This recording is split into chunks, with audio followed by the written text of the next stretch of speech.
Hey there, Squirrel Army. How's it going? For today, I want to discuss are dual lands worth it? You can join the Squirrel Army by subscribing. Alrighty, so we're discussing dual lands and if they're worth it. I don't mean to make this kind of like a hot take. I definitely don't want to actually do that. I don't want to do hot takes anymore. I didn't really want to do hot takes that much anyway. But it's just one of those things that kind of happens here on YouTube, and it's kind of what gets all the clicks.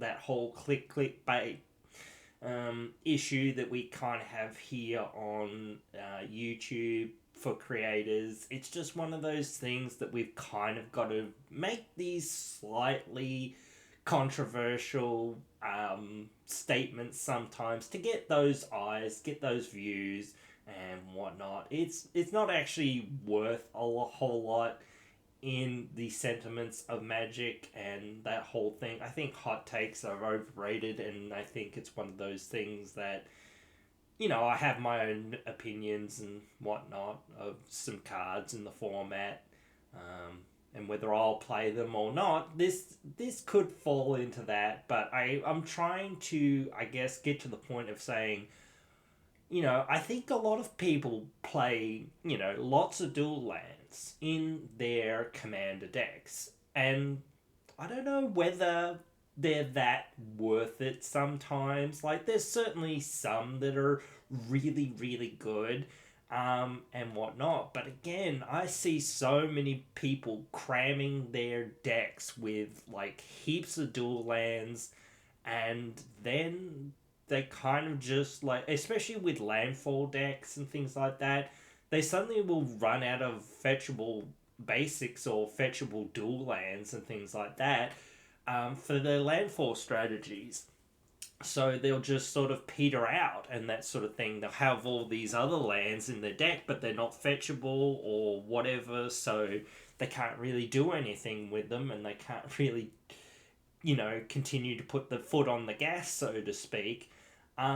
And I do notice that with a lot of new players as well, they're always playing all the, terrible tap lands that you just don't need to be playing. And I do notice that a lot of players are just jamming just about every dual land that exists in their colors into their decks as well. Like, I think the fast lands for CDH are really good, but for regular EDH are just terrible. There's no point in playing them really.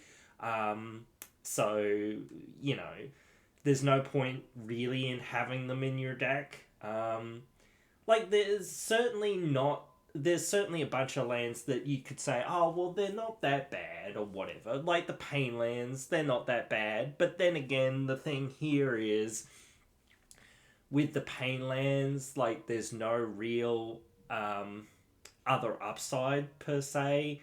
Like, they can just tap for colorless mana, and that's okay. But then you've just got a colorless source in your deck, so it's not actually fixing as much. And that's what you want dual lands for. You want them for fixing.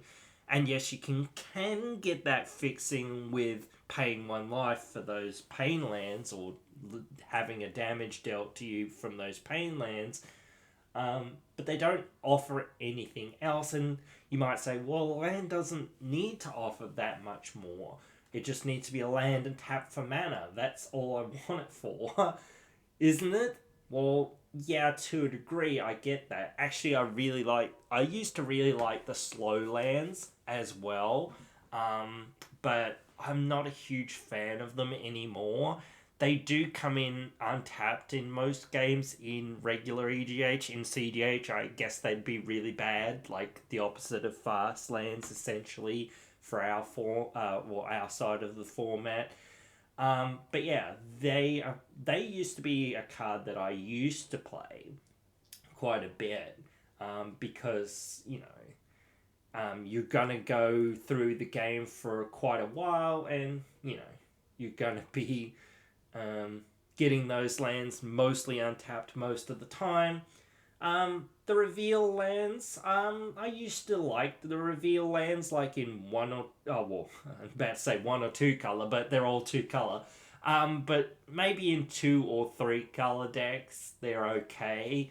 But again, are they that necessary? That's my main question. Not do they have some like useful utility or whatever, but are they actually that necessary? Do you need to play every single dual land? I think playing the shocks is, yep, 100%, because they're the most auto includes if you can afford them, type lands. And obviously if you do have OG dual lands, obviously they're great as well. But again, like, there's a lot of lands that I don't know whether they're that worth it. And I've just sort of gone through a whole bunch of my decks. Well, actually, I did this a while back, but still, I've gone through my decks for a while and gone, do I really need Woodland Cemetery or Isolated Chapel? Yeah, most of the time it comes in untapped or whatever and just taps my colors, and that's fine. I don't really worry about that. Like the old school Tango lands, I like those, especially in 1 to 2 color decks. Those are really, 2 to 3 color decks. I keep saying 1 to 2, but they're all 2 colors. But anyway, they're okay certainly as well. But still, like, you've got to be playing a bunch of basics with those. Um, I think the fetch lands are obviously, again, one of the. They're not dual lands per se, but they find dual lands, and I think they're integral to most. Well, I would say upgraded levels of Commander. So anything above a pre-con level deck. So upgraded precons, tuned decks, and then getting into your, you know, more powerful and CDH decks. So yeah, there's obviously lands that are really good. I like the Horizon lands, which are the lands that you can, you know, pay 1 mana and cycle it away, and they do your damage, but they're always fixing. There's no real choice about like losing life or just having colorless mana. And some people don't like that they have to lose life, but it is actually fixing.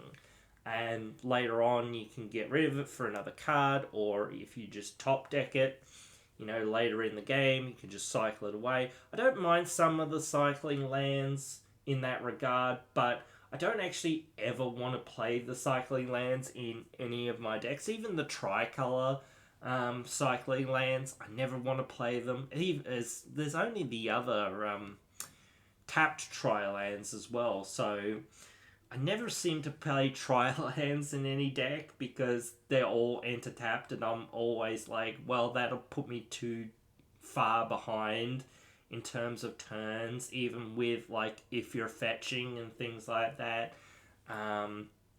So I never really tend to play them and whatnot, because I'm just like, well, I'm never going to fetch for it, so the types are irrelevant. And if I ever get it in my hand, yeah, sure, it's alright, but then I've got to take out another slot from something else. So it's like, well, I want to make sure that the balance of colors is not too skewed, but then again, like, you do want fixing just in case you don't get your other color. So filter lands, I used to like those as well. Actually, there's a new basically filter land in the format that came in the Lord of the Rings set, but it basically taps for 2 mana of any colors. So when you're in a 2-color deck, it is basically Flooded Grove or Twilight Mire or whatever, to an extent. But when you're in a 4-color deck, oh yeah, it only casts for legends. That was the restriction.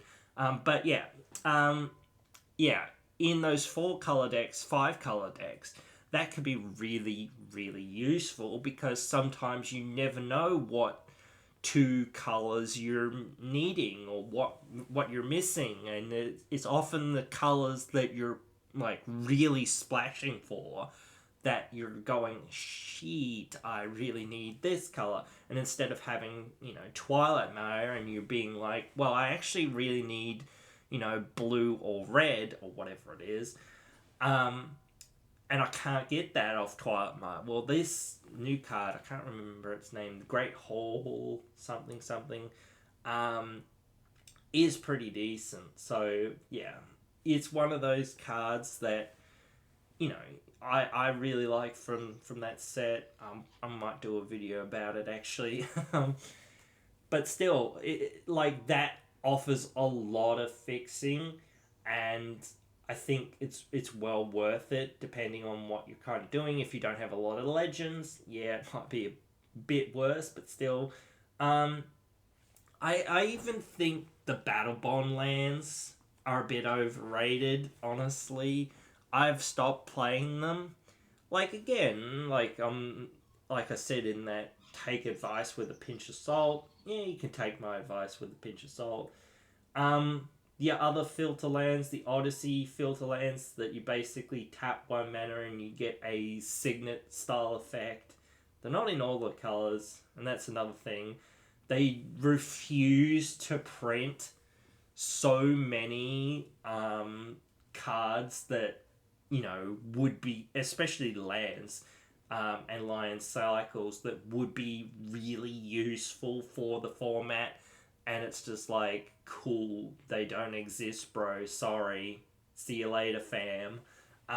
So it's just one of those things sometimes where it's a little bit sucky that they haven't printed the whole cycle and whatnot. But yeah, that it is what it is. But again, like, there's a whole bunch of dual lands. I think especially like the Ravnica bounce lands and that sort of thing, they're severely overplayed.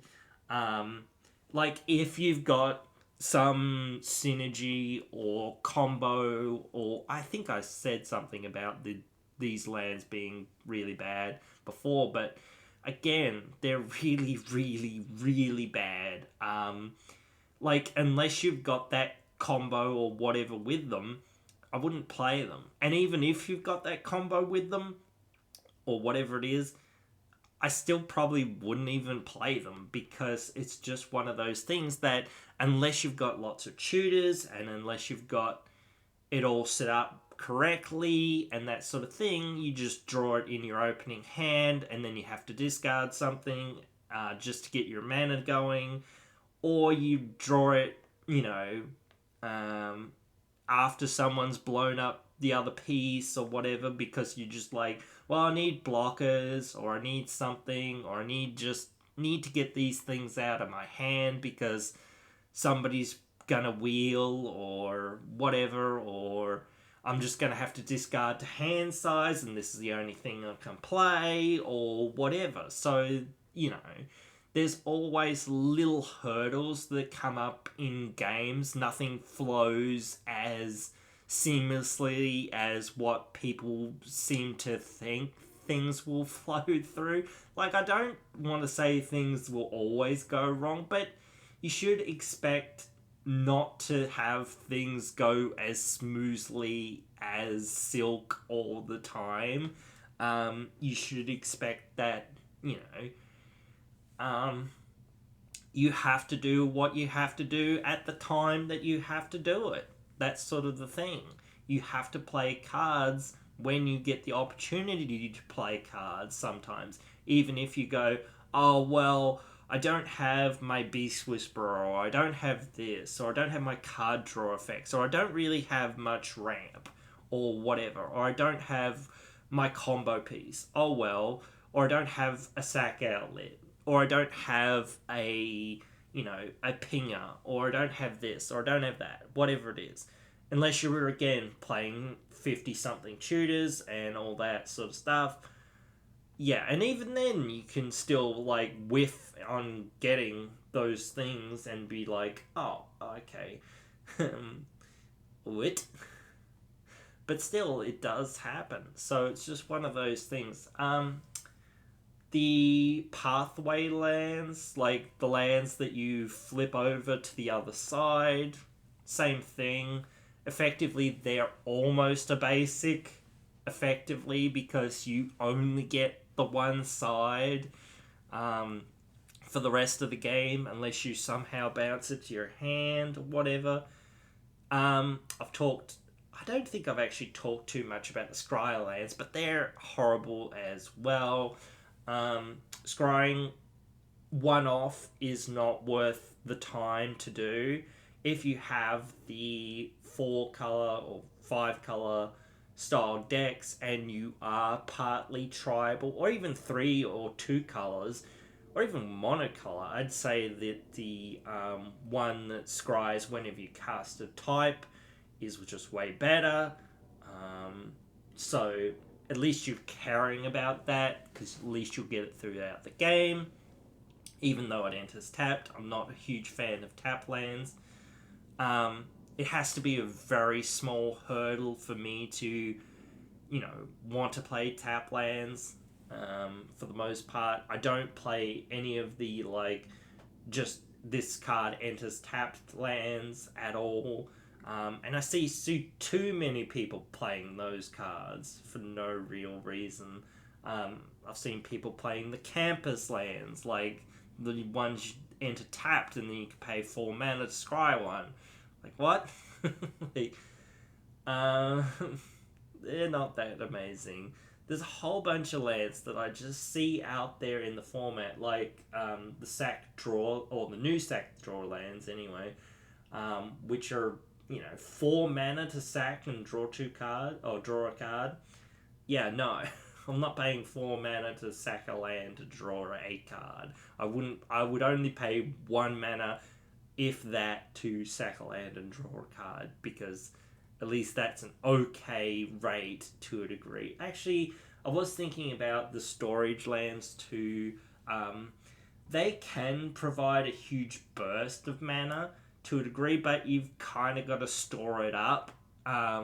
So if you're gonna be taking turns off anyway and not really doing anything, yeah, you can slowly build them up and sort of get suddenly now finally you've got 5 mana, though you didn't have it before, but then you've got to build it back up again. But then again, if you've got something that's at 4 or 5 or whatever that, Elder Gargaroth or something like that effectively draws cards for you, that sort of thing, or, gives you other value into the rest of the game, or gets you extra lands somehow, or whatever, like, I don't know, maybe you're playing Prime Time or something similar, or Wood Elves, or something, or at least maybe a Mana Dork or something, maybe an expensive Mana Dork, I don't know, but still, like, maybe you've got something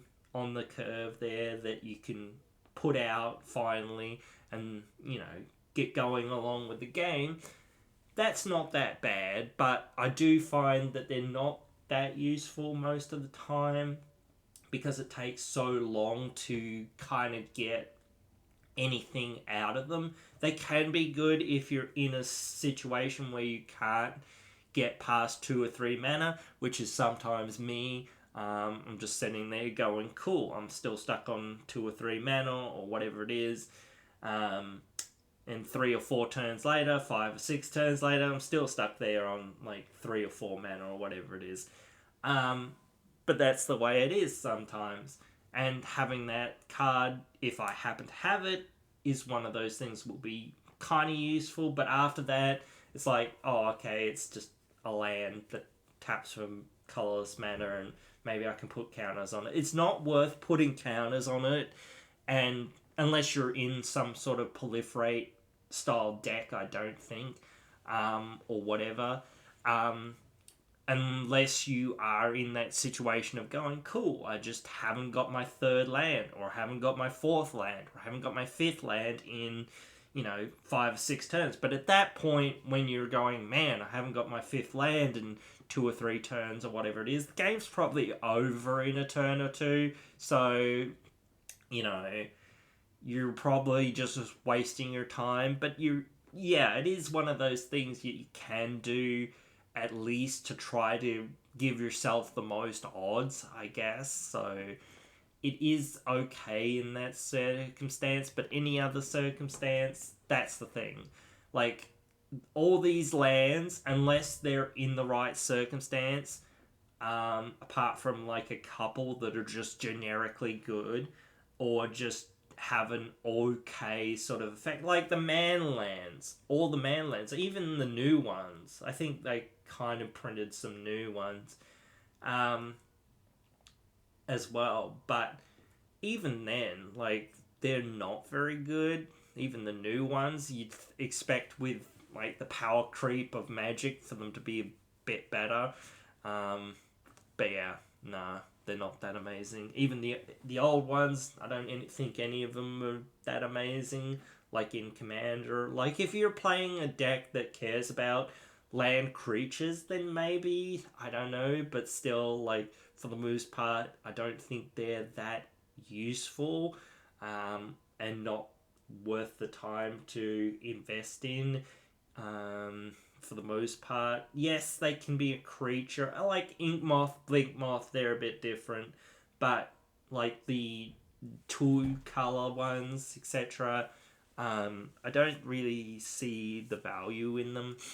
Um, yeah, but that's just me. And as I say, I don't think that a lot of these cards are worth the time because, yeah, they just, come in tapped or have an ability that is too much mana. And if you're going to pay 4 mana to scry, or if you're going to pay, 4 mana to draw a card, you're in some really stinky circumstances. Or if you're going to pay a mana just to put, a charge counter on a land, unless again you're in that proliferate deck, or if you're going to fit, like, if you're in a 2 color deck and you do use filter lands, they're not the worst, but again, or whatever, some of the others, but still, it's just one of those things. You don't 100% need them.